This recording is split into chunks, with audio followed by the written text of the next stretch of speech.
I kinda wanted to start this video by singing the last verse of When You Wish Upon a Star, but I don't want to repeat past sins. Hey everyone, Textbook here.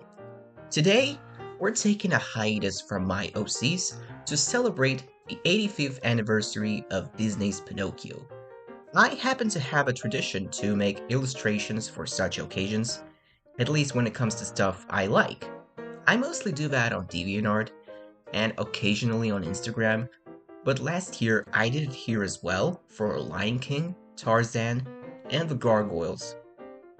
I think we can all agree that the 1940s Pinocchio is the perfect adaptation of a tale by Carlo Collodi, and it's a real pity that Disney just had to make that damn remake nobody asked for. To be fair, unlike Quentin Tarantino, I don't mind remakes. Some of them really do surpass the originals. Old stories can be retold in a bold new way. I mean, just look at Guillermo del Toro's Pinocchio.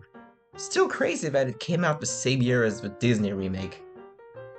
But if there is a type of remake that I genuinely loathe, it's the shallow retelling that adds barely anything new and is just a shameless nostalgia bait. And sadly, that's the way Disney does their remakes. And I could carry on and add more insults to injury by stating that these live-action remakes speak volumes of the way animation is treated these days. But we already know that. And this trend is probably here to stay for the next couple of years, unless all the remakes from Snow White to How to Train Your Dragon flop hard.